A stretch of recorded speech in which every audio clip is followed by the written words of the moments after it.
आह, कमीने, ये तूने ठीक नहीं किया। तुम माफ़ी के लायक बिल्कुल भी नहीं है। तुम क्या कर लोगे ऐश? मैं आरसीएस से कई गुना पावरफुल हूँ और तुम एक छोटे से कीड़े हो मेरे सामने। मैं भले ही कीड़ा हूँ पर बहुत कुछ कर सकता हूँ और तुझे मारे बिना मैं तुझे छोड़ूंगा नहीं। तू माफ़ी के लायक बिल्कुल भी नहीं है। Lugia, I choose you.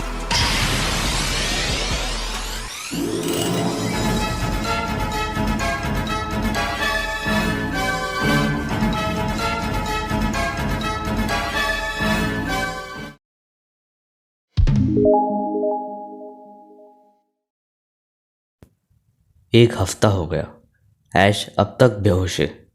उस इंसिडेंट के बाद ऐश कैसे बच गया और उसकी फैमिली के बारे में सिर्फ उन दोनों को पता था।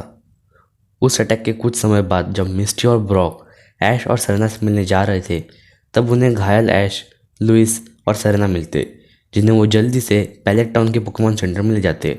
और 8 डे पे ऐश बेहोशी से उठ जाता है और तभी मिस्टी बोलती है, अपनी आंखें खोलो ऐश। ऐश, हे ऐश, ऐश। हाँ, मैं कहाँ हूँ? और लुइस और सेरेना कहाँ है? और आरसीएस, गिराटिना, डियाल्गा, पाल्किया वो अचानक से धरती पे मेरे घर पे क्यों गिरे? और क्या हुआ उनका? और वो इतने घायल क्यों थे? ऐश, तुम आराम करो अभी। और वो डार्क पोकेमॉन कौन था जिसने हम सब पर अटैक किया? ऐश, तुम सुनो। अरे कोई बोल क्यों नहीं रहा? हे गाइस, बताओ ना। ऐश, अभी तुम्हें आराम की सख्त ज़रूरत है। अभी तुम दवाई लेके सो जाओ। पर सेरेना और लुइस का क्या हुआ? ऐश, सुनो, अभी के लिए तुम प्लीज़ सो जाओ। मैं रिक्वेस्ट कर रहा हूँ, प्लीज़ सो जाओ। बाकी के बात में करेंगे। ऐसा क्या हुआ जो तुम मुझे बता नहीं रहे हो?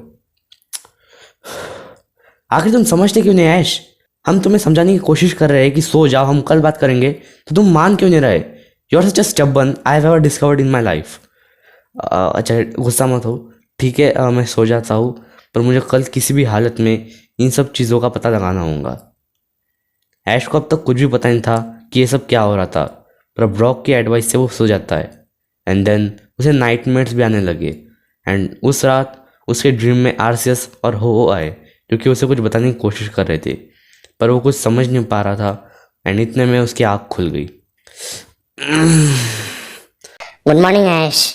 ओह मिस्टी, या गुड मॉर्निंग। क्या हुआ ऐश, तुम्हें दर्द हो रहा है? हाँ, थोड़ा थोड़ा हो रहा है यहाँ पे पीठ पे। और थोड़ी देर बाद ऐश जिस रूम में रेस्ट कर रहा था, उस रूम की डोरबेल बजी। तभी मिस्टी ने डोर ओपन किया तो वहाँ पे लियोन, गो, गैरी और प्रोफेसर ओक आए थे उससे मिलने। और उसे पूछते हैं कि ऐश, तुम्हारा ये हाल कैसे हुआ, किसने किया है? और सेरेना और तुम्हारी बेटी लुइस कहाँ है? और तुम्हारी मॉम डेलिया, वो कहाँ पे है? तभी ऐश ओक को जो कुछ भी है वो सब बता देता है। और उसने ओक से ये कहा कि मैंने मेरे मॉम को थोड़े हफ्तों के लिए ग्रैंड पा और ग्रैंड माँ के पास उनके साथ रहने के लिए छोड़ दिया है। और सेरेना और लुइस कहाँ है वो मुझे पता नहीं, कोई मुझे बता भी नहीं रहा।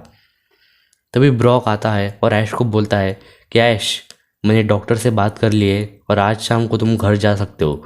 तभी ऐश पूछता है, अब तुम मुझे सेरेना और लुइस के बारे में बता दो प्लीज़ ब्रॉक। तभी ब्रॉक कहता है, उन दोनों के बारे में हम कल बात करेंगे। फिलहाल तुम्हारा लेफ्ट लेग फ्रैक्चर है और राइट आर्म इंजर्ड है, इसलिए तुम ठीक होने तक चल नहीं पाओगे। इसलिए तुम्हारा ख्याल रखने के लिए मैं, मिस्टी और गो तुम्हारे पास रहेंगे, तुम्हारा ख्याल रखेंगे। और फिर शाम के 5 बजे ऐश को हॉस्पिटल से डिस्चार्ज किया जाता है, क्योंकि ऐश के पैलेट का घर डिस्ट्रॉय हो चुका है और उस पोकेमॉन का खतरा था। इसलिए सब लोग जल्दी से फ्लाइट लेके अल्लाह चले गए, ताकि वो इन सब चीज़ से थोड़े हफ्तों तक दूर रह सके।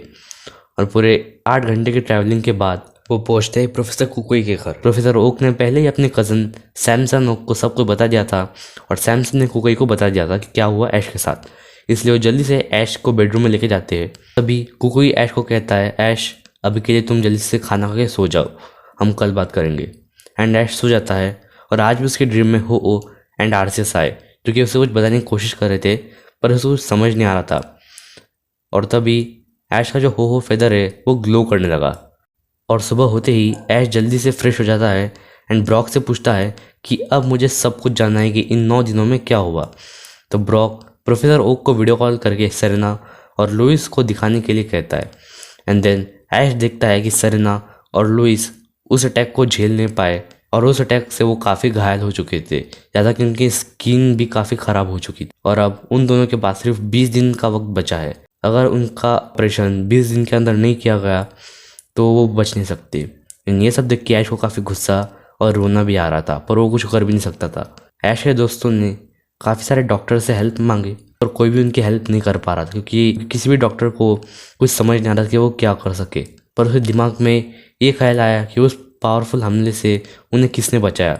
तो मिस्टी बताती है कि हम जब तुमसे मिलने आ रहे थे तब अचानक से हमें हुओ और लुगिया दिखते जो हमारे पास आ रहे थे, और उन्होंने तुम्हें और तुम्हारी फैमिली को हमारे पास छोड़ दिया, और वो दोनों उस डार्क पोकेमॉन से लड़ने जा रहे थे।